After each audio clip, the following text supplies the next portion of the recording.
हूं, देखिए अतुल जी, आपके पूरे मैनिफेस्टो से चर्चा इसी बात पे हो रही है क्योंकि it is open to interpretation. और मैं आपको बताना चाहता हूं आईयूएमएल कौन है अतुल जी, और आपके भले के लिए बता रहा हूं। जब देश के बंटवारे के वक्त मुस्लिम लीग का नया नाम के बाद मुस्लिम लीग का नया नाम हुआ था आईयूएमएल, 10 मार्च 1948 को इंडियन यूनियन मुस्लिम लीग बनी थी, जिसके फाउंडर थे मोहम्मद इस्माइल। वो पहले अध्यक्ष चुने गए थे। मोहम्मद इस्माइल कभी मोपलिस्तान के समर्थक हुआ करते थे। मोपलिस्तान मतलब मुसलमानों के लिए केरल देश। 1952 में वो राज्यसभा से इलेक्ट हुए थे, 3 बार लोकसभा से चुने गए थे। तो मैं कह रहा हूं आप पे इसीलिए आरोप लग रहा है। अतुल जी बताइए, अतुल जी, और फिर आ रहा हूं मैं घनश्याम जी आपके पास। Atul ji 20 second rebuttal. On 25th November 2022, the government discontinued in part the 21-year-old Begum Hazrat pre-matric scholarship for minorities for class 1 to 8. So them only, that doesn't mean no. Excel, get me on this. The Ministry of Education has announced that the National Scholarship Portal Scholarship 2023 has been cancelled. The decision has come as a shock up to many students. ये सारे minorities के लिए थी, SC/ST के लिए थी, ये भी स्कॉलरशिप बंद कर दी थी। सारे स्कॉलरशिप बंद करते और आप मुझे बता Atul ji, you are talking about a specific scholarship। अब एक स्पेसिफिक स्कॉलरशिप की बात कर रहे हैं। मैं वो अगर बंद हुई इसका ये मतलब नहीं मुसलमानों को स्कॉलरशिप नहीं मिली। मुसलमानों को परसेंटेज ऑफ स्कॉलरशिप ज्यादा मिली है।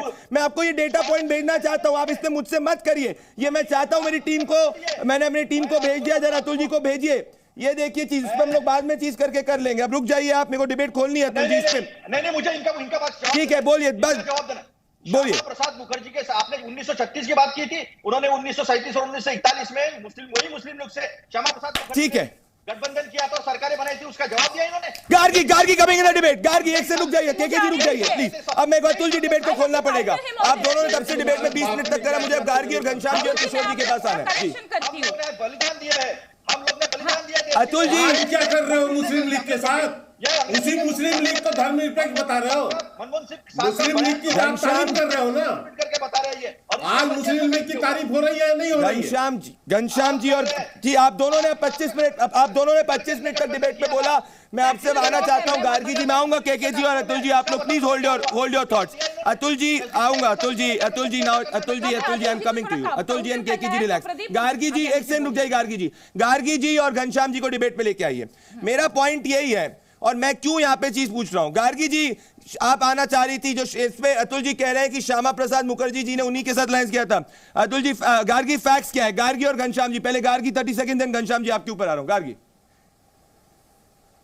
हाँ, मैं उनको वो फैक्चुअली करेक्ट कर रही हूँ प्रदीप। पहली बात तो ये है 1937 में कांग्रेस ने फजलुल हक को मुस्लिम लीग के गोद में धकेला था। 1941 में श्यामा प्रसाद जी ने फजलुल हक को निकल के लाया और एक एंटी लीग गवर्नमेंट बनाया था। It was a progressive democratic कोalition called Shyama हक मिनिस्ट्री। ये मुस्लिम लीग के साथ नहीं था। और जब फजलुल हक को मुस्लिम लीग में धकेला था ना कांग्रेस ने, that was the death nail for Bengali Hindus. 1941 में निकल के लाया था श्यामा प्रसाद जी ने और एंटी मुस्लिम लीग गवर्नमेंट बनाया था। देख लीजिए, प्रोग्रेसिव डेमोक्रेटिक कोalition, जिसको श्यामा हक मिनिस्ट्री बोला जाता है। तो फैक्चुअली रॉन्ग हिस्ट्री मत दीजिए आप लोग, नेशनल टेलीविजन में रॉन्ग इतिहास मत दीजिए। और दूसरी बात प्रदीप, एक बात कहना चाहती हूं मैं, ये तो हिस्टोरिकली अभी की बात, आज के दिन में हमारे देश में मुसलमान माइनॉरिटी नहीं है, दे आर सेकंड मेजॉरिटी। और इनको क्या लग रहा है कि मोदी जी के राज में सबके साथ सबको विकास, सबको घर मिला, सबको टॉयलेट मिला, सबको नल में जल मिला, आयुष्मान भारत मिला, कहीं देखा नहीं गया धर्म। तो इनको क्या लग रहा है अभी तुष्टीकरण ही करना है। तो इन्होंने क्या कहा, freedom of choice for personal laws. इसका मतलब क्या है? घनश्याम जी चिल्लाएंगे, लेकिन आप क्या चाहते हैं कि बच्चों की शादी हो, चाइल्ड मैरिज हो, पॉलीगैमी हो, क्या आप ट्रिपल तलाक को रिवोक कर देना चाहते हैं? ठीक है, गार्गी घनश्याम, क्या है, शरिया का इंपॉर्टेंस ज्यादा होगा कॉन्स्टिट्यूशन के ऊपर? ठीक, घनश्याम जी गो अहेड। मैं उसके बाद किशोर जी और केके जी और अतुल जी के साथ आ रहा हूं। घनश्याम जी।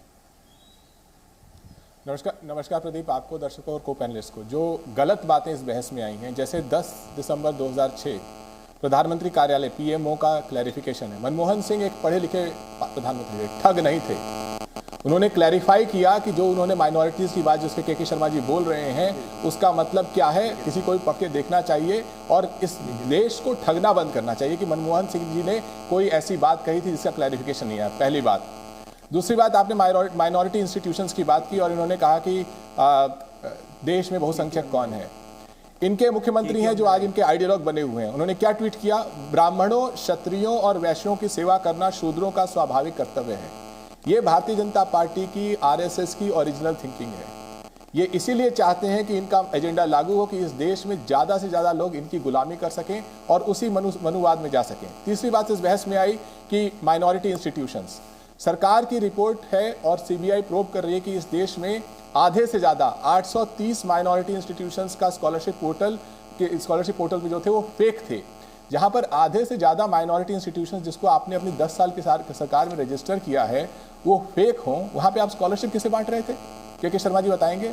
चौथी बात कि देश की जनता सोच रही है कि ये जो मैनिफेस्टो है, घोषणा पत्र है, एक तरफ वो घोषणा पत्र है जिसने कहा कि 2 करोड़ युवाओं को रोजगार मिलेगा, 100 दिन में स्विस बैंक से काला धन आ जाएगा, बेटियों का सम्मान होगा, किसानों की आय दोगुना होगी, हर परिवार के पास घर होगा। ये क्या नटवर लाल का घोषणा पत्र था? केके जी, नरेंद्र लाल का था? केके जी, ये देश की जनता जानना चाहती है। मेरी बात पूरी नहीं हुई, मैंने सबका इंतजार किया, मुझे बात बोलिए, कंप्लीट करिए। इस देश में, हमारे देश में ये मैं आपके दर्शकों को कहना चाहता हूं, अगर कोई भी दल कहता है कि हमारे देश में हर युवा जब युवक बनता है तो उसके पास, युवती बनती है तो उसके पास नौकरी का अधिकार होना चाहिए, पहली नौकरी पक्की होनी चाहिए, वो देश का घोषणा पत्र है, किसी लीग का घोषणा पत्र नहीं है। बेटियों का सम्मान होना चाहिए, गरीब परिवार की महिलाओं को 1 लाख रुपए मिलना चाहिए, वो देश का घोषणा पत्र है। किसानों को एमएसपी मिलना चाहिए, अग्निवीर बंद होना चाहिए, देश का घोषणा पत्र है। जो इसको मुस्लिम लीग का घोषणा पत्र कहता है, या तो उसकी डिग्री की जांच होनी चाहिए कि उसकी डिग्री पक्का फर्जी होगी। एक फर्जी डिग्री वाला मैनिफेस्टो नहीं लाने वाले क्या Ghanshyam ji? Do you endorse the Congress manifesto? मतलब आज बेसिकली आप कह रहे हैं जो कांग्रेस का मैनिफेस्टो वही सपा का मैनिफेस्टो। दैट्स व्हाट यू से। इधर उधर की बात मत कीजिए प्रदीप जी।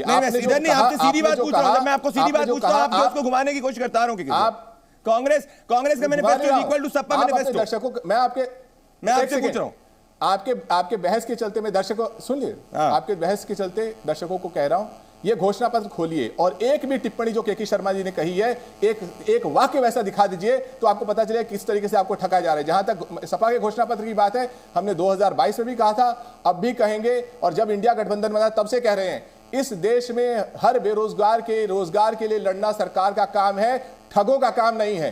और जो बेरोजगारों को बहका रहे हैं वो ठग है, उनकी डिग्री फर्जी होगी, उनकी बातों पर भरोसा। अब आएंगे घनश्याम जी, अब केके जी, और एक से रुक जाइए, मैं जवाब दे दूं। मैं केके जी आपके पास ही आ रहा हूं, मैं एक से